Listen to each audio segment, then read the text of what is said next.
Live from New Delhi, you're watching DD India News Hour, India's voice to the world. I'm Mark Lin. Namaskar. Coming up in the next hour. Monks pay respect to victims of the deadly Jeju air crash in Muan. South Korea begins a special inspection of all Boeing 737-800 planes. Countdown on for India's Spadex Mission launch. It is a critical test of ISRO's space docking capability and its immense opportunities. Former US President Jimmy Carter dies at the age of 100. India remembers the Nobel Peace Laureate. A village was named K Puri in his honor. And in cricket, India falter at the last hurdle, failed to save the Melbourne Test. Now trail Australia 1-2 in the 5-match series. One test at Sydney to go.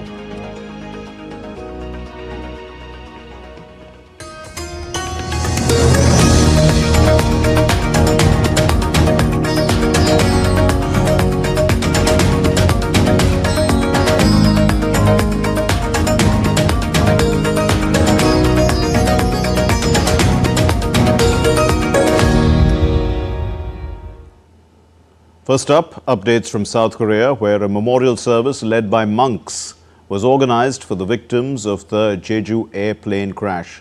As many as 179 people out of 181 on board that plane were killed in the plane crash. Mourners grieved, they laid flowers and placed candles at the memorial center that was set up in Muan, city of South Korea.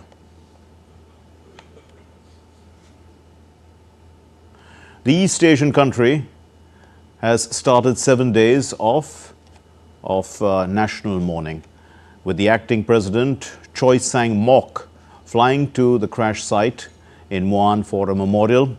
Flags flew at half-mast on Monday and memorial altars have been set up nationwide.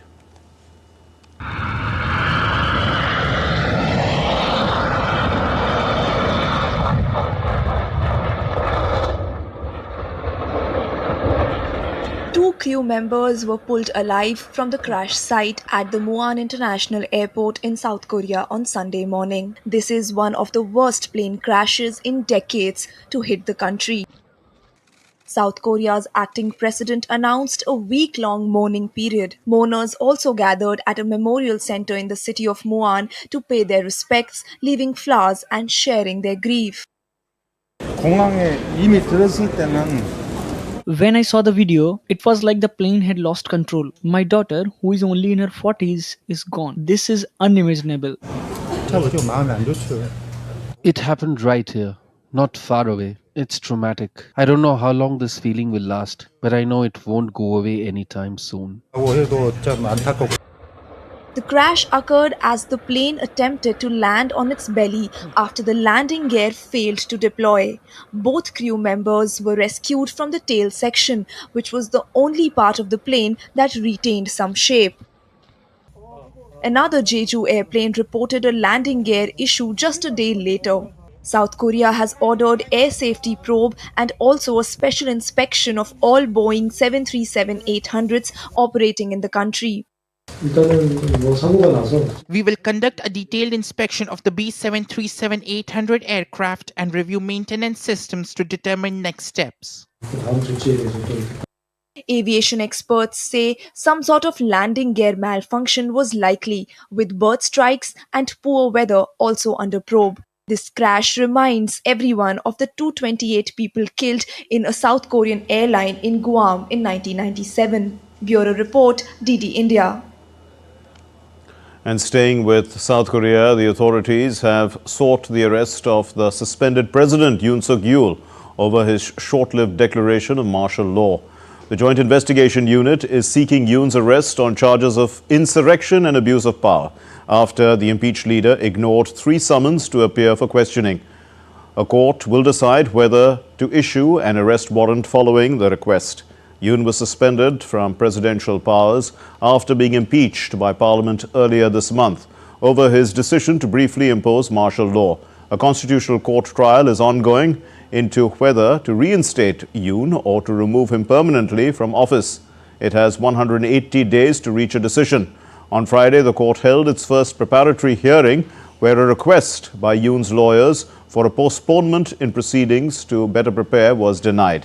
The court said it would move swiftly. The next hearing is due on the 3rd of January. The Azerbaijani President Ilham Aliyev is demanding that Russia takes responsibility for the accidental shooting of Azerbaijan Airlines passenger jet before it crashed, killing 38 of the 67 people on board. Aliyev honored the victims of the crash at a ceremony and posthumously awarded the crew with the titles of National Hero of Azerbaijan. Aliyev said that he wanted Russia to accept it was guilty of this downing of the plane and to punish those responsible. Azerbaijani officials have suggested that the aircraft was hit by a Russian air defense system as it tried to land in Grozny, the capital of the Russian Republic of Chechnya. Russian President Vladimir Putin, however, has apologized to Aliyev for this tragic incident.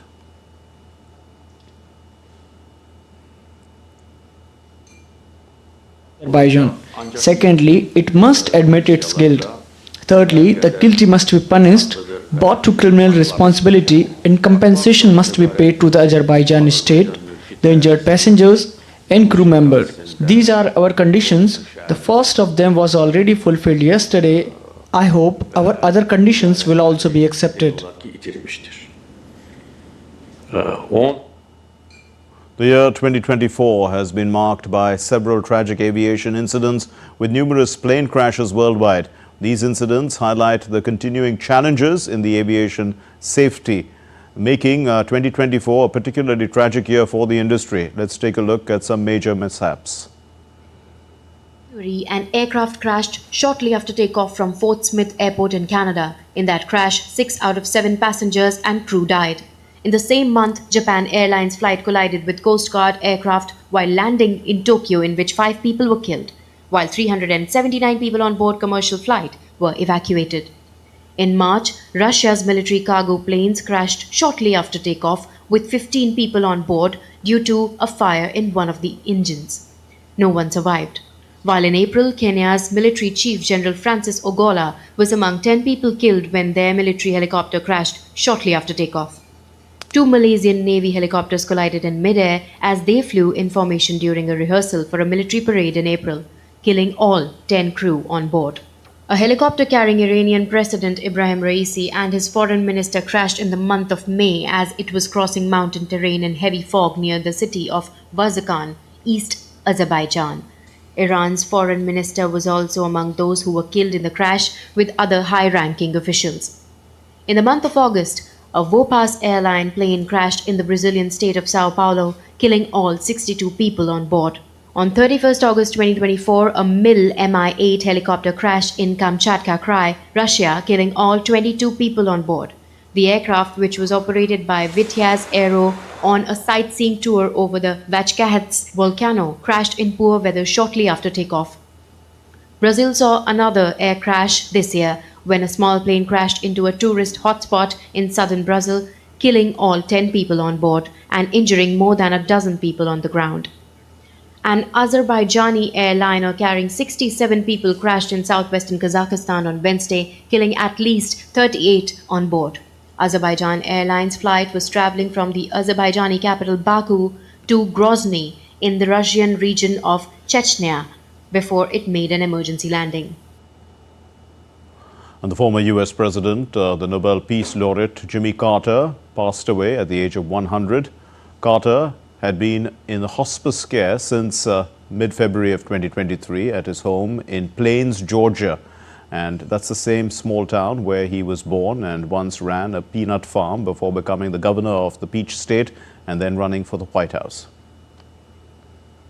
My name is Jimmy Carter and I'm running for president. Jimmy Carter was the 39th President of the United States of America between 1977 and 1981. He was awarded the 2002 Nobel Peace Prize for work to find peaceful solutions to international conflicts, to advance democracy and human rights, and to promote economic and social development. Carter was born on October 1st, 1924, in Georgia. After 7 years' service as a naval officer, he returned to his hometown. In 1962, he entered state politics, and 8 years later, he was elected the governor of Georgia. Carter announced his candidacy for the president in December 1974 and began a 2 year campaign that gradually gained momentum. On November 2, 1976, he defeated Republican incumbent Gerald Ford in the presidential election and was sworn in as the next president. On September 17, 1978, he signed the Camp David Accords, which led to peace treaty between Israel and Egypt. Carter prompted government efficiency through civil service reforms and proceeded with deregulation of the trucking and airline industries. He sought to improve the environment. His expansion of the national park system included protection of 103 million acres of Alaskan lands. To increase human and social services, Carter created the Department of Education, bolstered the social security system, and appointed record numbers of women, blacks, and Hispanics to government jobs. After presidency, he founded the Carter Center in 1982. It's a non governmental organization that focuses on conflict resolution and health initiatives. In 2002, he was awarded the Nobel Peace Prize. His presidency was marked by feud lows also. The seizure as hostages of the US embassy staff in Iran dominated the news during the last 14 months of his administration. The consequences of Iran's holding Americans captive, together with continuing inflation at home, contributed to Carter's defeat in 1980. Even then, he continued the difficult negotiations over the hostages. Iran finally released the 52 Americans the same day Carter left office. In November 1980, he was defeated by Republican challenger Ronald Reagan in the presidential election. Akhilesh Suman's report for DD India. The world is mourning the loss of Jimmy Carter, the 39th President of the United States, who passed away on Sunday at the age of 100 in Georgia. As the news of his passing spreads, people around the world are paying tribute to a man who played a key role in fostering peace both from and after leaving the White House. More on this report. Reactions have been pouring since the announcement of Jimmy Carter's demise was made by the Carter family. Incumbent US President Joe Biden and fellow Democrats stated former President Jimmy Carter stands as a model of what it means to live a life of meaning and purpose. The entire Carter family, on behalf of the world, the whole nation, we send our whole heartfelt sympathies and gratitude. Our gratitude for sharing President Carter with us for so many years. You know, Jimmy Carter stands as a model of what it means to live a life of meaning and purpose, life of principle, faith, and humility. You know, he was like my dad. He thought that, he said, Joey, your job's about a lot more than a paycheck. It's about dignity, your dignity. About being able to look your kid in the eye and say, honey, everything's going to be okay. US President Joe Biden has declared January 9 National Day of Mourning for Jimmy Carter. Starting Sunday, flags on all official American buildings will be flown half-mast for 30 days. US President-elect Donald Trump paid tribute to former President Carter, saying, "The challenges Jimmy faced as president came at a pivotal time for our country, and he did everything in his power to improve the lives of all Americans. For that, we all owe him a debt of gratitude." Former US President Bill Clinton paid tribute to Jimmy Carter on social media platform X, stating that from his commitment to civil rights as a state senator and governor of Georgia to his efforts as president to protect our natural resources in the Arctic National Wildlife Refuge, make energy conservation a national priority, return the Panama Canal to Panama, and secure peace between Egypt and Israel at Camp David. He worked tirelessly for a better, fairer world. Various world leaders have taken to social media platform X to express grief over Jimmy Carter's demise. European Parliament President Roberta Metsola and French President Emmanuel Macron Ukrainian President Zelensky were among the European leaders expressing their sadness. Macron in his post on X said that throughout his life, Jimmy Carter has been a steadfast advocate for the rights of the most vulnerable and has tirelessly fought for peace. France sends its heartfelt thoughts to his family and to the American people. While British Prime Minister Keir Starmer wrote that his thoughts are with his family and friends at this time. Hungarian PM Viktor Orban wrote that his country will always cherish Carter's memory. Among his significant works is that in 1977, Jimmy Carter gave Panama the control of Panama Canal. It's one of his most controversial achievements. It was a territory known to some who lived there as a tropical utopia. The canal zone in Panama had been under US control for nearly 75 years. Latin American leaders, including Panama's President Jose Raul Molino, also expressed condolences along with the governments of Peru and Venezuela. Carter's legacy includes his commitment to human rights, peace, and democracy. Antara Sinha for DD India. What's to come here on DD India News Hour? We're going to get you a ground report from K Puri. That's the village named after the former US President, Jimmy Carter. And Zoran Milanovic faces a conservative rival in a runoff for the Croatian presidency.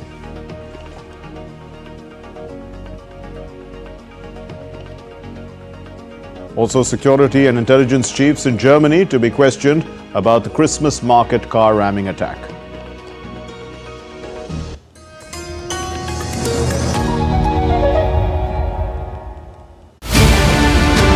Well, 2024 has been quite a journey, especially when we talk about the world of cinema. From the 100 years of Raj Kapoor to India's prowess at Cannes Film Festival, we'll take you through the journey of the year 2024, Selections 2024.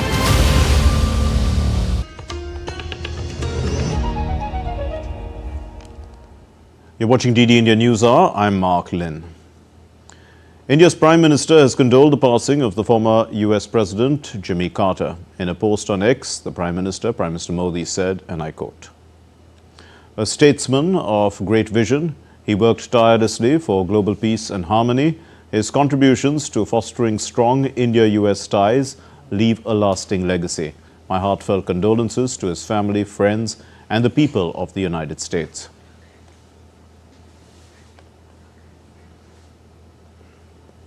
And while condolences are pouring in across the globe for the late Jimmy Carter, interestingly, the former US President has an India connection. A village near Delhi is named after him. Let's take a look at Dibyendu Mondal's report from K Puri. It's nearly 50 years since Manohar Lal Lambardar met the President of the United States. But his photographs of the occasion help keep the memories alive. We were honored to welcome the President and his wife with a traditional Indian greeting. The couple was so happy, everyone clapped. Just 25 kilometers away from the heart of Delhi, the small village, home to over 3,000 families now, shot to fame in 1978 when President Carter visited here. Then it was called Daulatpur Nasirabad, but following the visit, it was renamed as K Puri. The President's connection to India goes back in time, even before he was born. This is the very same place where his mother lived and worked as a nurse in India. Not only do the people of this village remember him fondly, but the President's visit has left a lasting impression on the people of this village here for his demonstrated compassion. We are a great country. The visit of Carter to India was so close to his heart that he mentioned it during his important State of the Union address the following year.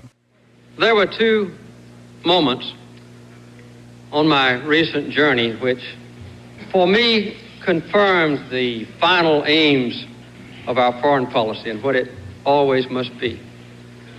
One was in a little village in India, where I met a people as passionately attached to their rights and liberties as we are, but whose children have a far smaller chance for good health, or food, or education, or human fulfillment than a child born in this country. Of course, India has come a long way since then. The town has grown and the country's economy has boomed beyond recognition. Back then, one of the highlights of Mr. Carter's visit was to see a cow dung plant. We had taken him to the Gobar gas plant, made him roam around the entire village, showed him to the school. Even today, they still talk excitedly about the biggest day in the village's history. He came here around 10 a.m. He was first welcome at the school. Then at the Chopal, here the main ceremonial welcome took place. We tied a turban on Mr. Carter, and Mrs. Carter was made to wear a traditional Haryanvi dress. He was playful with his wife. We also have letters from Mr. Carter. Since then, communications between this village and the White House was on for some time. Even when he's gone now, he has left a deep impression on these families in India who have shared and narrated their stories to their generations to keep him alive in their hearts. Dibyendu Mondal's report for DD India. And Siddharth Bharadwaj is now joining us for more from K Puri. Siddharth, Jimmy Carter was moved by the naming of that village after him. And he spoke later saying that he was impressed by the family life there and the values. And Dibyendu's report seems to suggest that those continue. What's it like today? Today it's very emotional here at K Puri, where I am, Mark. People are really emotional. As soon as they heard the news of demise of former US President Jimmy Carter, we were seeing, people sitting in a group and talking about Jimmy Carter, which is something, they talk about in their usual lives as well.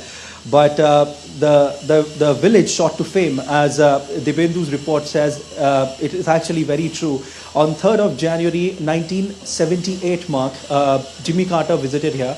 And he was accompanied by the First Lady, the then First Lady, and also the then Prime Minister of India, Morarji Desai. He was given a grand welcome. People here told us that when he came, 24 hours before he came, there were restrictions which was imposed just outside the village, that no outsider can enter the village. Such was the security arrangements that time. And like I was just mentioning, in 78, on 3rd of January, he came here. And on the very same day, as people tell us, the village was named as K Puri. So that is the significance of it. And apart from that, when he came here, he was given a grand welcome and showered with petals of flowers, and also some handicrafts and handmade gifts were given to him. And he was so moved by that he actually wanted to adopt the village, but which could not take place, Mark. Apart from that, when he was during his tenure as the President of the United States, K Puri and the White House remained in touch continuously during that tenure. And after that, he's not among us, he's not between us today, but his memories certainly are in the hearts of people of K Puri, who remember him in, like I was just mentioning, in everyday lives as well. And today they were really emotional. Some people were in fact crying because of that, because they grew up listening to those stories, and some people are in fact who were there, who were present during that time when he came. They are now very old, but they told us the stories that what happened. A major sanitation drive also took place, before he came, and after he came, the village shot to fame. And today as well, it's called K Puri, in fact. People here talk about Jimmy Carter, and every kid, every adult, people of old age, they all know who Jimmy Carter is. And they all know that how emotional this moment is when they heard the news of demise of former US President Jimmy Carter. So this is the ground situation here, Mark. We'll leave it there. Thank you very much, Siddharth, for reporting from the ground in K Puri. Now, holding new elections in Syria could take up to 4 years. Syria's new leader, Ahmed al-Shahara, has said in an interview with the Al Arabiya news agency and channel. He said so on Sunday. This is the first time that he has commented on a possible electoral timetable since Bashar al-Assad was ousted this month. Shahara revealed plans to draft a new constitution within 3 years. He also said that it would take about a year for Syrians to see drastic changes. Shahara vowed to dissolve the Hayat Tahrir al-Sham, that's the HTS, that's the rebel group that he once led, signaling a shift towards state governance. He emphasized national unity, promising to protect minorities and resolve disputes, including with the United States-backed Kurdish forces. Croatia's incumbent president, Zoran Milanovic, secured the most number of votes in Sunday's presidential election, but he fell just short of a majority. And a second round of voting will have to take place now on the 12th of January next year. Milanovic secured 50.1% of the votes in the first round of voting. His closest rival, Dragan Primanovic, trails far behind, in fact, with 22.3% of the votes, setting up an interesting second round. Mikhail Kavalishvili has been sworn in as the president of Georgia after the government suspended its application to join the European Union in a move that sparked major protests. The far-right former footballer was sworn in at a parliamentary ceremony. Georgia's four main opposition groups have rejected Kavalishvili's appointment and boycotted parliament. The Georgian Dream ruling party and the country's election commission say that the October election was free and fair. The ruling party says that Kavalishvili is the duly elected president, but the outgoing president, Salome Zurabishvili, refused to step down on Sunday, saying that she was the only legitimate president and vowed to fight on against the government. Zurabishvili said that Kavalishvili was not duly picked up by the people and the October parliamentary election was marked by fraud.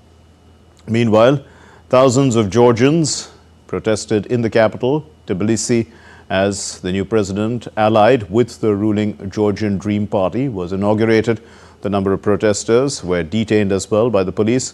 Zurabishvili and the protesters have demanded a rerun of the October general elections. In Germany, security and intelligence chiefs are due on Monday to face questioning about that car ramming incident, the attack by that car that killed 5 people but injured over 200 at a Christmas market about 10 days ago. This is an incident where they are going to be quizzed about and possibly all the missed clues that the security lapses that took place before that attack, where police arrested a Saudi psychiatrist, a person of Saudi origin, Taleb al-Abdul Mohsen, at the scene. The Interior Minister, Nancy Faeser, Saxony-Anhalt state officials and the heads of Germany's domestic and foreign intelligence services are expected to face a closed-door committee hearing in Parliament. Abdul Mohsen is the only suspect in the attack and has been remanded to custody in a top security facility on 5 counts of murder and 205 counts of attempted murder, but not so far on terrorism-related charges. In Spain, thousands of protesters are demanding the resignation of the regional leader Carlos Mazón over his handling of recent floods, which claimed the lives of over 220 people. Local residents have been critical of what they see as lackluster alerts from the authorities when the floods hit and the late response by the emergency services. Mazón has admitted that he had made errors, but he refused to resign and said that the body responsible for measuring water flows, run by the national government, failed to send sufficient warnings.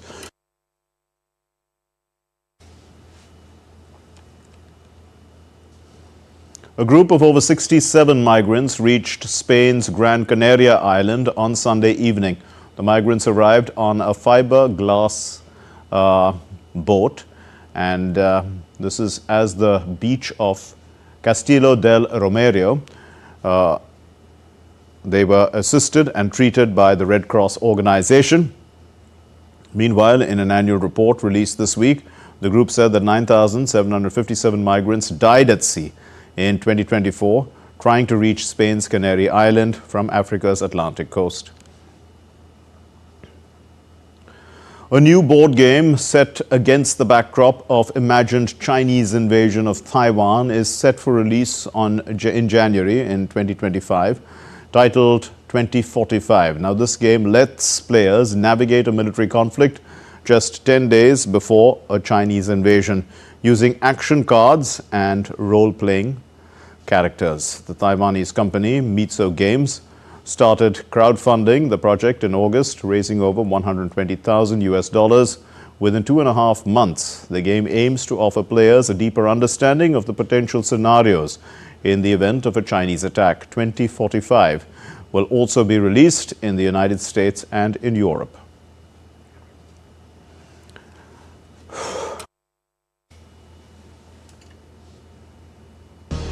Time now for another break, but still to come. We'll discuss the impending launch of the Spadex Mission, ISRO's docking experiment. News on the winter blues in the Northern Hemisphere. Happy for some, not so happy for others.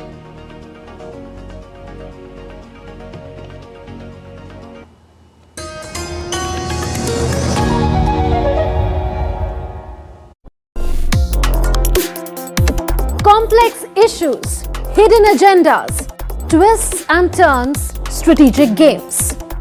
We think all dots are linked. We just need to connect them. Join me every week as I connect the dots to unravel hidden designs in statecraft, mysteries, and decode issues that matter to you. Watch Connecting the Dots with me at these times on DD India.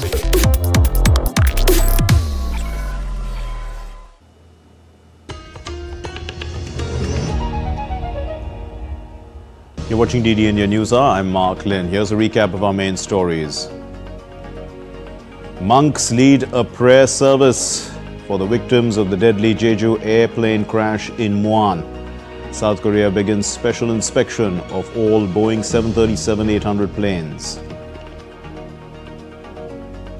Countdown on for India's Spadex Mission launch. It's a critical test of ISRO's space docking capability and its immense opportunities. And the former US President Jimmy Carter dies at the age of 100. India remembers the Nobel Peace Laureate. A village was named K Puri in his honor when he visited in 1978. In a pivotal milestone in space exploration, the Indian Space Research Organization is set to launch its space docking experiment Spadex today. Now, this mission will use PSLV C-60 lifting off at 21:58 IST. It's now been changed, postponed to actually 2200 hours from Sriharikota. It is a pioneering mission aimed to establish India's capability in orbital docking. Spadex will deploy 2 identical satellites. Key objectives include performing precision rendezvous and docking maneuvers, validating power transfer between docked spacecraft and operating payloads post-undocking with a 2-year lifespan.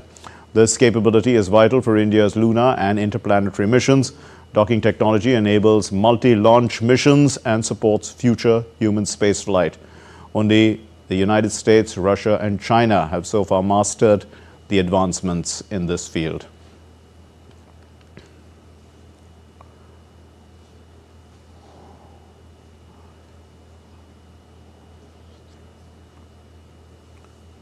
Okay, our correspondent Ritesh Ranjan is joining us from Chennai. Ritesh, what can you tell us about the countdown so far?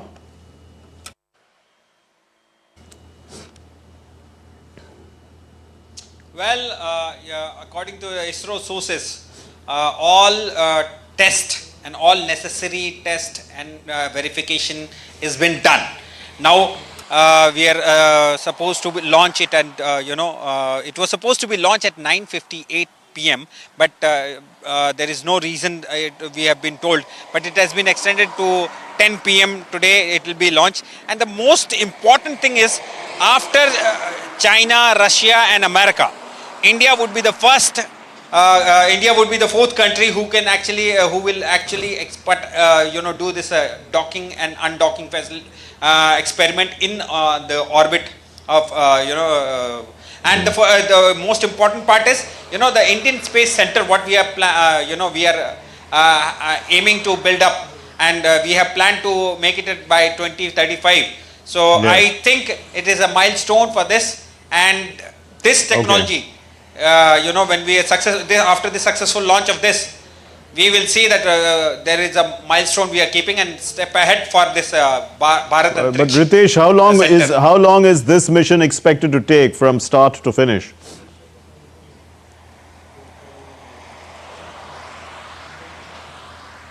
Well, this will take from cast. It will take a few minutes time to reach there. But then, docking and undocking, that is most crucial part and challenging part for ISRO. And as per the the information what we have received from 6 to 10 of January, this docking and undocking experiment will take place in the space. Okay. And important part is both the satellite has to come to the zero velocity. Then only it the docking thing will take place. Otherwise, it is very difficult, and that is what is the challenging part. ISRO scientists were telling that they have done all experiments, and one more thing I wanted to actually tell you that there is a first time any private space research company have been engaged to test this kind of thing, and that private company is owned by one of the former ISRO scientists only. Okay, we leave it there. Thank you very much, Ritesh Ranjan, for joining us from Chennai with that update. And now, Dr. Ajay Lele, who's a space expert, is also joining us with an analysis of this. Dr. Lele, why is space docking important? Particularly, if I have to put things in context from India's point of view, on 18th of September, just a few months back, the government of India, the cabinet allowed ISRO to continue with 4 major projects. One is that they want an updation of the Gaganyaan program. Other is that we want to go for a Venus mission. The third is we want to have our own space station also. So these are the experiments which are going to take place over a period of time. For all these experiments, except the mission to Venus, you require docking systems. Docking systems are basically required. Our Chandrayaan-4 mission, which is going to take place, is going to be another experiment of docking only, because we do not have the capacity to put very heavy satellites out into the space. So this mission will go part by part. So first one satellite will be launched, subsequently one more satellite will be launched, and their merging will be done into a space.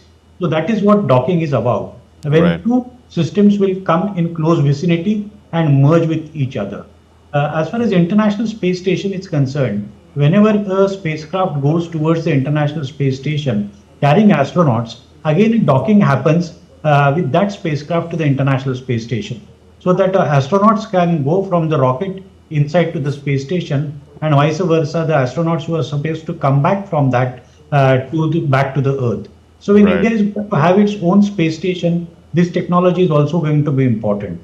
In initial stages, I think the first stage is that we will like to have success with this technology, particularly from Chandrayaan-4 mission. All right. But Dr. Lele, as Ritesh was telling us that, there has to be zero velocity and stuff like that. So what kind of technology is required to achieve space docking? You see, there are different types of technologies which are required for the purposes of a space docking. It depends on what is the purpose which you are doing it. If you are going to transfer humans from rocket to the space station, there is a slightly different type of a technology, because you require the same type of atmosphere which is there inside the space station along with the rocket also. Here, that sort of a requirement is not there. Again, it depends on which orbits you are going to undertake the docking. We are planning to undertake a docking in a circular orbit, which is a relatively, one can say, a easier option right now. We have chosen this because this is for the first time we are trying to test this technology. Now, what's going to happen is that there are 2 satellites which will be launched tonight. Both these satellites will be positioned almost at the same altitude. Then they will be separated by a distance of around 20 kilometers. And slowly, as it was said, that around second or end of first week of January, these satellites try to come very close to each other. These satellites will be traveling at a speed of around 28,000 kilometers per hour. When you want to have a relative velocity where the speeds will come almost zero, then the docking will take place. So this is going to be a very challenging mission, I think today's launch will be just a technical launch because ISRO knows pretty well that how to launch satellites by using PSLV. The real challenge which is going to come up is only on 6th January onwards, when actually the docking is going to take place. Dr. Lele, also, you know, the time is postponed by 2 minutes because of a likely conjunction with other satellites. So, I mean, the concern is, you talked about the speed of satellites being moved, that they're moving around in space. Have we already reached a stage where there are too many satellites out there? Yeah, space is already overcrowded, particularly in a low Earth orbit where we are going to launch these satellites. You see, what happens is that ISRO works on a software which they have built up about the space debris system, where we get an early warning. There is a Space Situational Awareness Network along with the US Air Force, which issues the warnings. Based on that, based on our requirements, ISRO has updated the software, and based on that, they come to know that is there any possibility of some sort of a debris coming in the glide path of the particular satellite launch. So if they get an indication that there is a possibility, they delayed the launch by 1 or 2 minutes. It has happened in the past also. Okay, we'll leave it there. Thank you very much for joining us, Dr. Ajay Lele, with that analysis. And moving on, India's External Affairs Minister Dr. S. Jaishankar will leave for Qatar on an official visit. During his 3-day visit, Dr. Jaishankar will meet the Prime Minister and the Foreign Minister of Qatar, Sheikh Mohammed bin Abdul Rahman bin Jassim Al Thani. The visit will enable both India and Qatar to review various aspects of bilateral relations, including political trade, investment, energy, security, cultural and people-to-people, as well as the regional and international issues of mutual interest. Let's take a look now at weather updates from around the world. Jammu and Kashmir in India is in a grip of intense cold wave. Mercury has plummeted after incessant snowfall. Indian Meteorological Department has predicted dense to very dense fog over North India for the next 2 to 3 days, along with the cold wave conditions. तो winters में कश्मीर का एक अलग ही नज़ारा रहता है, तो बहुत ही बढ़िया एक्सपीरियंस रहा हमारा. लकीली हमको कल और डे बिफोर यस्टरडे स्नोफॉल ही हेवी स्नोफॉल आप देख सकते हैं एकदम, तो हमने स्नोफॉल को एंजॉय किया. एंड ऐसी बात है कि हम 2 months बिफोर हम स्विट्जरलैंड गए थे, तो विंटर्स में Kashmir is if not more it's as beautiful as Switzerland. यहाँ आके तो यही स्वर्ग है धरती का, इसके आगे कुछ नहीं है, जन्नत है ये तो. मैं तो रिकमेंड करूंगा कि ऑलवेज फर्स्ट प्रेफरेंस कश्मीर को दे घूमने के लिए. Meanwhile, France's new Prime Minister, Francois Bayrou, arrived in the French-Indian Ocean territory of Mayotte, which was devastated by the cyclone on December 14th. 39 people were killed by the catastrophic cyclone. In South America, the large waves reaching up to 13 feet devastated the regions of Ecuador, Chile, and Peru. The Peruvian government closed 91 ports after 3 people were killed. A brother fisherman from Acapulco beach, where they experienced the strongest waves, had a lot of problems. They could not wait any longer to be rescued. Today, thank God, 30 fishermen returned. Over 2,000 fishermen in Canoas de Punta Sal are stuck.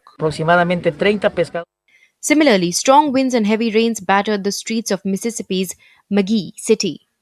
At least 10 tornadoes touched down in the southeastern U.S. states of Texas, Louisiana, and Mississippi over the weekend, leaving 1 person dead near Houston. Kajal's report for DD India. And let's take a look now at other stories making news around the world. A fire broke out at a 6-story hotel in Bangkok on Sunday night, killing 3 foreigners whose identity is still under investigation. Now, 7 other people were injured from this fire. They have been sent to a hospital for treatment. The cause of the fire is under investigation. Belgium is set to become the first European Union country to ban e-cigarettes from January 1. The country is set to ban single-use vapes in a bid to protect people's lives and also as a part of the National Anti-Tobacco Plan. This is in line with the EU's aim to achieve a tobacco-free generation.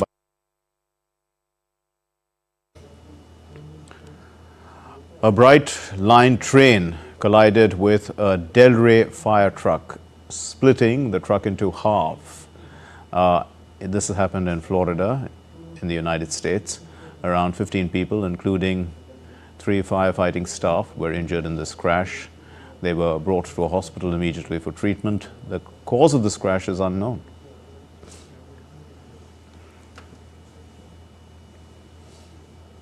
Still to come here on DD India News Hour.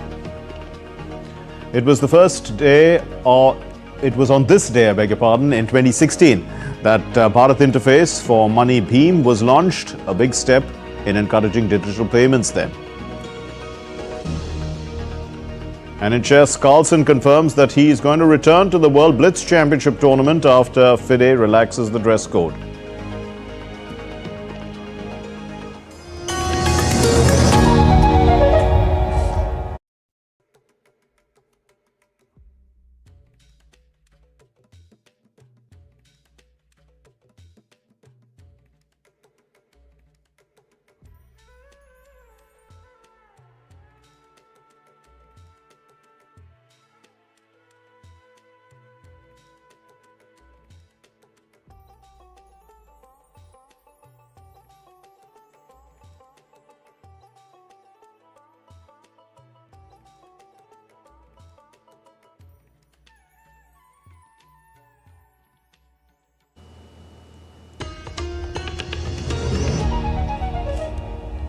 You're watching DD India News Hour. I'm Mark Lynn. India's Finance and Corporate Affairs Minister Nirmala Sitharaman chaired the 5th pre-budget consultations with industry leaders in connection with the forthcoming union budget in New Delhi today. The meeting was also attended by secretaries of several departments including Finance, Investment and Public Asset Management, Economic Affairs and Chief Economic Advisor to the Union Government. The Union Budget 2025-26, which will be the 8th consecutive budget to be presented by Sitharaman, will be tabled in the Indian Parliament on February 1. Bharat Interface for Money, Bheem, is a payment app that allows users to make quick, easy and simple transactions using the Unified Payments Interface or UPI. Now, the National Payments Corporation of India developed Bheem and launched it on the 30th of December 2016. The app's goal is to promote financial inclusion and make India a digitally empowered society. Let's look at this report. Bharat Interface for Money, Bheem, is a payment app for quick and easy UPI transactions. Launched by the National Payments Corporation of India on December 30, 2016, it aims to promote financial inclusion and a digitally empowered society. India's digital public infrastructure has grown to become a role model for the world. So other countries could copy and learn from India's experience, but they should also tell themselves, we don't have to depend on the rich countries. We may not even want to let the rich countries be the ones who are in charge because they may not lead to the kinds of improvements in the quality of life that we really want for our citizens. Users can send and receive money via UPI ID or QR code, pay bills, book flights, and recharge phones, tracking their transaction history. Since 2016, UPI has enabled fast, secure transactions for individuals, merchants, and banks. In 2023, Mark Rutte, then Netherlands' Prime Minister and now NATO Secretary General, was impressed by buying coffee in Bengaluru using UPI. Well, it looks very simple and easy, but I have no idea of all the ramifications, so I cannot claim that I'm now an expert on this, but it was fascinating to go through the experience once. But more importantly is what you can buy with it. Here's how Bheem UPI works. VPA, unique address for transactions. Mobile Aadhaar, link to bank account for easy access. UPI PIN, 4 to 6 digit secure PIN. Limits, daily transaction limit of 100,000 rupees or approximately $1,370. Not only seeing people buying groceries, but also being very impressed by your UP, Unified Payments Interface, a digital instant payment system if you would just buy fruits on the street. I thought this would be impossible in Germany. Most major banks in India, including public sector, private sector and cooperative banks, participate in the Bheem UPI ecosystem. The system is also accepted in a few other countries such as Singapore, UAE, Bhutan, Nepal, Sri Lanka and Mauritius. due to partnerships and collaborations between NPCI and other countries' payment systems. Additionally, NPCI has enabled cross-border transactions with the United States and United Kingdom and is exploring more partnerships globally.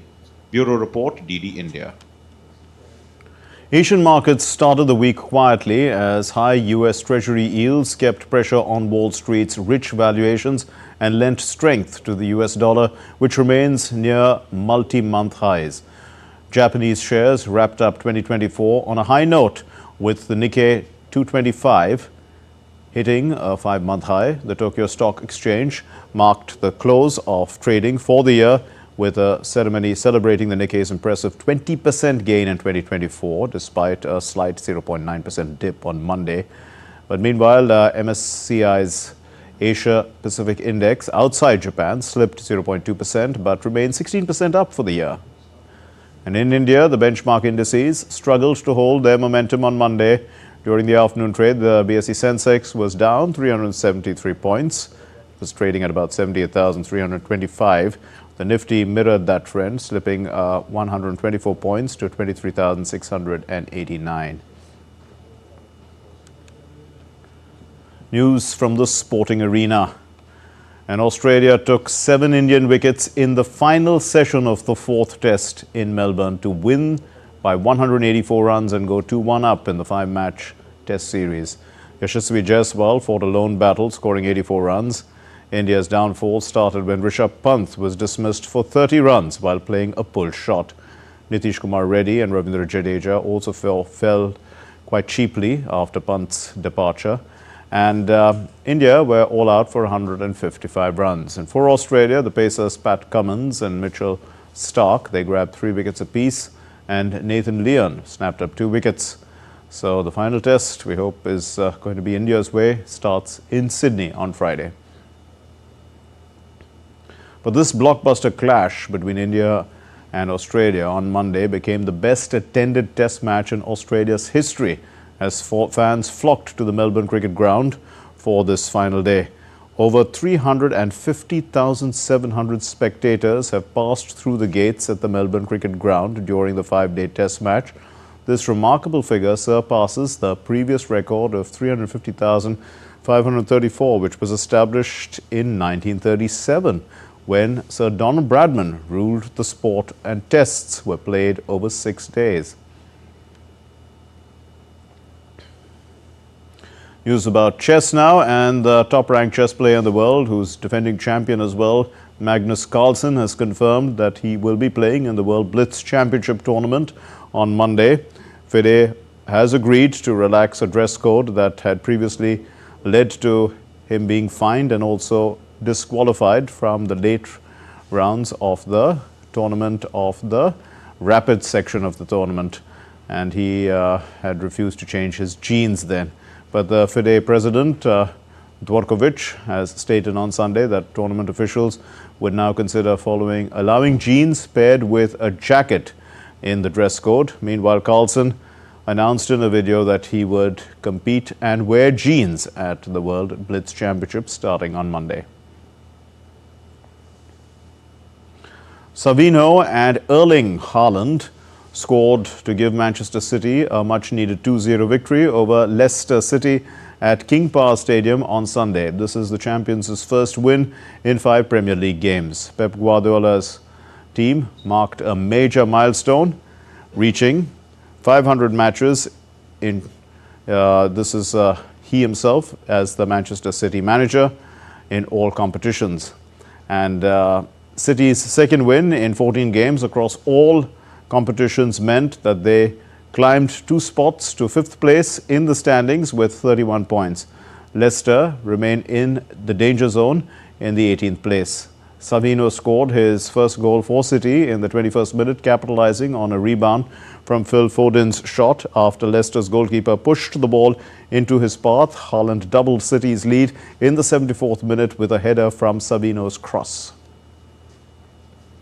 News from the Kabaddi League in India. Haryana Steelers won their first ever Pro Kabaddi League title after defeating Patna Pirates in an epic final in Pune on Sunday.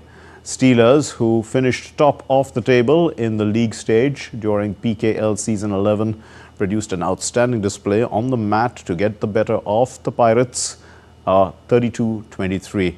And for the Haryana Steelers, Shivam Patare scored 9 points.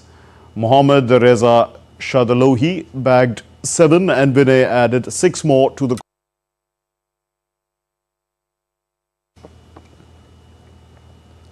The champions were awarded 30 million Indian rupees, whilst the runners-up, the Patna Pirates, received 18 million rupees. Today is a day in Indian history that fills every Indian with pride. On this day, December 30, 1943, Netaji Subhash Chandra Bose hoisted the national flag for the first time in Port Blair. And this was also the day when the island was declared the first Indian territory to be freed from British rule.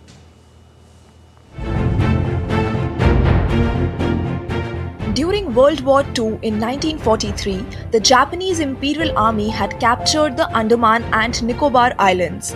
Subsequently, on November 6, 1943, at the Greater East Asia Co-Prosperities Fair meeting in Tokyo, the Japanese Prime Minister announced that the Andaman and Nicobar Islands would be handed over to the Azad Hind government.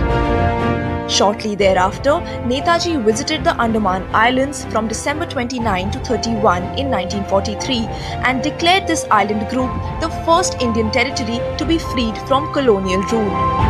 On the 75th anniversary of Netaji hoisting the tricolour on Indian soil, a grand ceremony was organised at Port Blair in 2018.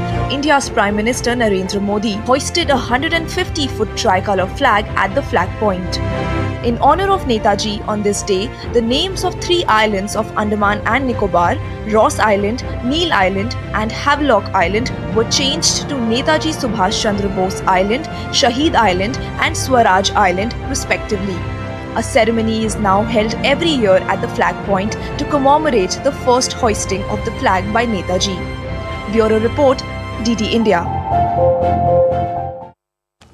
Well, that's all we have in this edition of DD India News Hour. Let's know your thoughts on the news of the day. And for those of you on the go, get the latest news and updates from across the world on the DD India mobile app. It's available on Android and iOS platforms. Download it now by scanning the QR code. We'll be back with more news as it breaks here on DD India. I'm Mark, and from all of us here in Delhi, thank you very much for watching DD India News Hour. Namaskar.